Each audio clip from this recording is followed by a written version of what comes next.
મારું નામ જયદીપ છે અને હું ગામડામાં રહું છું અને મારી ઉંમર 28 વર્ષની છે અને મારા શરીરનો રંગ સફેદ છે. તેમ જ મારું શરીર એકદમ મજબૂત છે કારણ કે હું ખેતી કામ કરતો હતો. મારા પપ્પા એક જમીનદારના ઘરે ખેતી કામ કરતા હતા અને તેણે અમને ખેતરમાં રહેવા માટે એક રૂમ આપ્યો હતો. હવે હું તમને મકાન માલિકના પરિવાર વિશે જણાવું તો તેના પરિવારમાં 4 લોકો રહેતા હતા.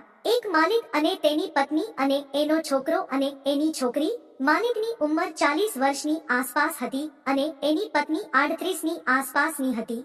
તેની પાસે 20 એકર જમીન હતી. માલિકનો સ્વભાવ એકદમ સરળ હતો, જ્યારે તેની પત્ની સ્વભાવે ખૂબ દેખાવડી હતી.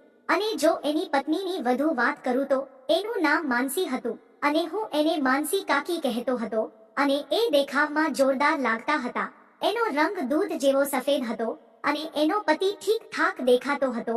માનસી કાકીનું રૂપ જોઈને મારી નજર ઈચ્છા વગર પણ તેના પર જતી હતી. જ્યારે પણ તે ખેતર આવે ત્યારે હું તેને જોતો જ રહેતો હતો. જ્યારે પણ તે મારી નજીક આવતા ત્યારે મને કંઈક થવા લાગતું હતું. ઘણી વખત એવું બનતું કે જ્યારે તેના પતિ બહાર ગયા હોય ત્યારે એ કાકી ઘરે એકલી રહે અને મને સૂવા માટે બોલાવી લેતી હતી. અમે બંને એક જ રૂમમાં બેસીને ટીવી જોતા. ઘણી વખત તે સામેના ચારપાઈ પર સૂતા હતા. તેને જોઈને ગરમીના લીધે શરીર પરસેવાથી રેબઝેબ થઈ જતું હતું. એક દિવસ એના કાકા ઘરે નહોતા અને કાકીને કંઈક બહાર જવું હતું એટલે મને સાથે આવવાનું કહ્યું અને હું તેને મારી બાઇકમાં બેસાડીને બહાર જવા લાગ્યા. જ્યારે અમે ઘરની બહાર નીકળ્યા ત્યારે પવન ખૂબ જોરશોરથી ફૂંકાઈ રહ્યો હતો અને બાઇકમાં બ્રેક લગાવતાની સાથે કાકી મારી પીઠ સાથે દબાઈ ગયા. અને પછી અમે જ્યારે ગામમાં પાછા આવી રહ્યા હતા ત્યારે અધવચ્ચે વરસાદ શરૂ થયો. વરસાદમાં સ્કૂટી ચલાવી શકાતી ન હતી પણ અમારું ખેતર આવી ગયું હતું જ્યાં અમે ફટાફટ આવી ગયા. ત્યારે મારા મમ્મી અને પપ્પા પણ નહોતા. અમે ઝડપથી રૂમમાં પ્રવેશ્યા ત્યારે અમે બંને સાથે ભીંજાઈ ગયા હતા.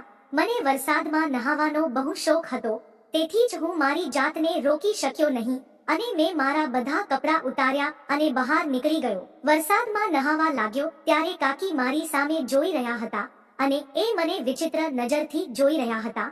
ત્યાં અચાનક જ તે મારી નજીક આવી ગયા અને અમારી સાથે નહાવા લાગ્યા. હવે અમે બંને સામ ભીંજાઈ ગયા હતા.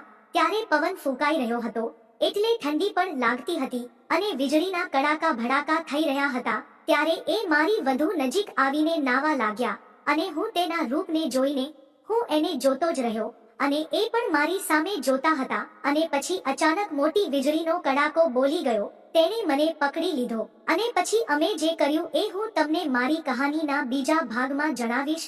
મિત્રો, વિડીયો પસંદ આવ્યો હોય તો વિડીયોને લાઈક કરી ચેનલને સબસ્ક્રાઇબ જરૂર કરશો. ફરી મળીશું એક નવા વિડીયોમાં. ત્યાં સુધી આવજો. વિડીયો પૂરો જોવા બદલ તમારો ખૂબ ખૂબ ધન્યવાદ. ફરી મળીશું એક નવા વિડીયોમાં. ત્યાં સુધી આવજો.